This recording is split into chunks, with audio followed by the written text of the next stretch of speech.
O Procurador-Geral da República, Paulo Gonet, manifestou-se hoje favoravelmente à concessão de prisão domiciliar para o general da Reserva Augusto Heleno, que foi ministro do Gabinete da Segurança Institucional durante o governo de Jair Bolsonaro. O parecer foi emitido depois de militar de 78 anos afirmar que sofre de Alzheimer desde 2018, durante exame do corpo de delito realizado depois da sua prisão. Já o ex-ministro da Justiça, Anderson Torres, disse ao STF durante a audiência de custódia realizada na quarta-feira que usa medicamentos psiquiátricos. Torres cumpre pena desde terça-feira, dia 25 de novembro, numa cela exclusiva na Papudinha, no complexo penitenciário da Papuda, em Brasília. Ele também perdeu o cargo de delegado da Polícia Federal. Já em relação ao presidente Bolsonaro, o vereador Carlos Bolsonaro publicou hoje uma lista de doenças e comorbidades atribuídas ao ex-presidente Jair Bolsonaro. A postagem foi feita horas depois do Procurador-Geral da República, Paulo Gonet, defender a concessão de prisão domiciliar ao general de reserva Augusto Heleno. Agora, André, começo contigo. Essa questão de agora, num momento complexo, de perda de liberdade, em que aparecem todas as doenças, comorbidades e tudo. Isso não pode ser um tiro no pé se o dia de amanhã o presidente Bolsonaro recuperar os seus direitos eleitorais e alguém diga, peraí, como você vai poder ser presidente com todos esses problemas de saúde? É uma boa questão, Segre. Eu ia falar Gonet. Não, pelo amor de Deus, eu vou embora. Mas, Segre, é uma boa questão. Porque, aliás, eu acho que tem dois pontos que possam ser ponderados sobre isso. Acho que todo mundo sabe a condição fragilizada do Bolsonaro, né? Uma pessoa que toma uma facada não tem nem que explicar, né? E fora que ele tem um câncer, está se tratando de um câncer. Então isso já diz por si só, né? De fato, a insistência nisso talvez possa até mesmo fragilizá-lo em demasia a ponto de, mas será que ele é viável então politicamente? E isso é uma questão. Ou será que o apoio político dele vai ser também viável?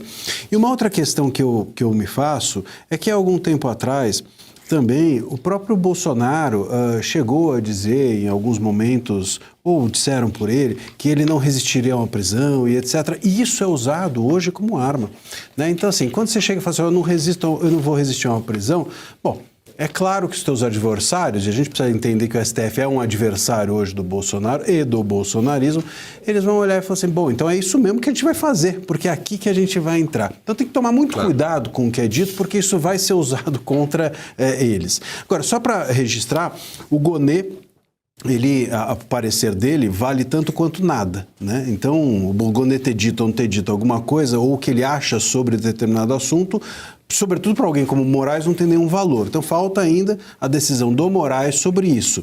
E eu espero que ele siga, nesse caso, o Gonet, porque é uma desumanidade imensa você deixar, independente da sua visão ideológica, mas deixar uma pessoa com Alzheimer na cadeia, né, a essa altura da vida, é um ato de desumanidade que é intolerável. No entanto, o Heleno indo para a domiciliar por conta disso, abre-se um precedente gigantesco para que o Bolsonaro também vá. E isso pode estar hoje no radar do Moraes. Epa, vou abrir a porteira e eu acho que essa porteira o Moraes não quer abrir. Então vamos aguardar, porque é tudo estratégia política, não jurídica. Vamos aguardar qual vai ser a próxima movimentação de peão do Moraes. Agora, quanto tempo tem, teoricamente, o Alexandre de Moraes para responder essa petição do procurador? É o tempo dele, né? O Moraes, até o tempo, ele é ele que comanda, né?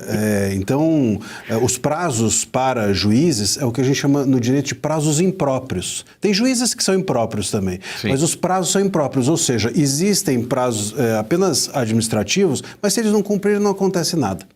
Eu tenho a resposta, Segre. Diga. Ele tem o mesmo prazo que ele teve no episódio do Clezão. Demorou tanto que o Clezão morreu. Essa é a pergunta, a orientação era essa, porque a PGR na época tinha orientado a ida a domiciliar do Clezão. E aí hoje a gente começa a ter mais informações e observamos que a família levava remédios que nunca chegaram à mão do Clezão, que quando ele reclamava de alguma questão de saúde era considerado como que era uma desculpa para que ele pudesse ter algum benefício dentro da prisão, e Clezon morreu. E quem paga por isso? Ninguém. De quem é a culpa? Da bandeira, do hino, do escudo? De ninguém.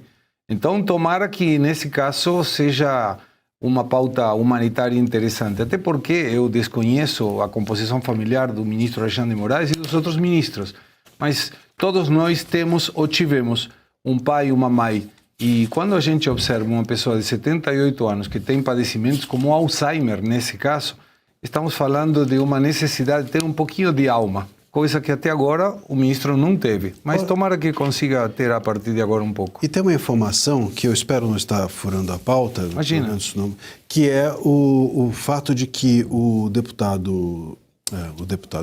a gente teve um pedido que foi feito por alguns deputados, né, para isso em 24, para que a OEA se manifestasse a respeito da crueldade com que alguns réus do dia 8 eram tratados, dentre os quais o Clezão. E agora, né, há hoje, inclusive, notícia de que a OEA pediu a esses parlamentares mais informações, dentre as quais como as prisões foram feitas e, especialmente, quem foi responsabilizado pelo caso Clezão, né? Como o caso andou. E aí vai ser incrível porque a resposta dos parlamentares vai ser não sei. Né? E ninguém sabe e nem a família sabe. Ninguém foi responsabilizado, informações não temos, ninguém tem. Então, isso pode fazer, eventualmente, não que a OEA faça alguma coisa, eu até gravei um vídeo sobre isso no meu canal, explicando que, claro, mesmo que a OEA não dê um passo de nos sancionar e etc., que a gente sabe que não vai acontecer, sim, não vai. Mas a visibilidade que a OEA dá a um caso como esse, ou pode dar a um caso como o Clezão, isso gera uma mídia internacional que pode fazer com que o assunto dentro do Brasil seja pautado pela mídia que faz vista grossa, né, para casos como esse. A mídia não fala do Clezão. Impressionante como a chamada mídia estatal, vamos dizer assim, sim, não fala do Clezão. Não tem uma palavra sobre o Clezão, sobre as consequências desse caso, etc. Então, talvez isso, visibilizado internacionalmente, possa jogar um holofote aqui sobre o caso e gerar algum tipo de pressão, ao menos para que a família tenha uma resposta. Eduarda. Vamos lá. Você mencionou a questão do Alzheimer e realmente é algo que eu acho que é uma das questões de saúde que mais requerem manutenção, que mais requerem cuidado. Eu já tive parentes com Alzheimer, então a gente sabe como é complicado e como requer a atenção de muitos tipos de profissionais diferentes. Tem muitos exemplos que a gente pode citar. Clezão morreu na cadeia porque tinha uma condição de saúde que não foi devidamente tratada, foi negligenciado e morreu por isso. Dentre os presos do 8 de janeiro, nós temos uma série de pessoas idosas e de pessoas com deficiência. Teve uma que eu, inclusive, acho que essa já foi solta, mas teve gente com autismo que ficou presa em presídio comum por causa do 8 de janeiro. Então, nós temos uma série de pessoas com deficiência e uma série de idosos necessitando de cuidados de saúde, além do próprio Clezão que morreu por essa negligência. Agora, a gente tem o general Heleno com Alzheimer, o Anderson Torres alegando que está fazendo uso de remédios psiquiátricos e Bolsonaro se recuperando, vai passar o resto da vida lidando com as consequências da facada e com o tratamento de um câncer. Essas pessoas, ninguém se preocupa em colocar no domiciliar para poderem receber o tratamento específico. Para essas pessoas, a vida dessas pessoas não importa. Toda essa galera, por causa do espectro político delas, não tem a possibilidade de receber o tratamento médico adequado. Agora, tem um exemplo, inclusive uma matéria da Revista Oeste de ontem. Justiça autoriza prisão domiciliar para a dama do tráfico.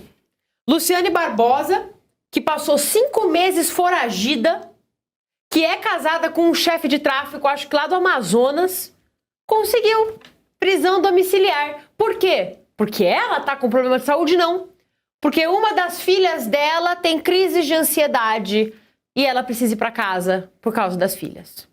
A mulher que é casada com um chefe de tráfico e que ficou foragida por 5 meses e que sabe-se lá Deus o que ela pode fazer agora que ela está em regime domiciliar, porque a gente sabe que isso facilita o contato dela com muita gente, com muito traficante, inclusive.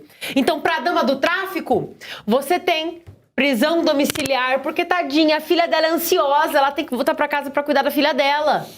Agora, para Bolsonaro, se recuperando de facada, com câncer, para General Heleno com Alzheimer e pro Clezão, não teve prisão domiciliar. Esses pode deixar mofar e até morrer na cadeia.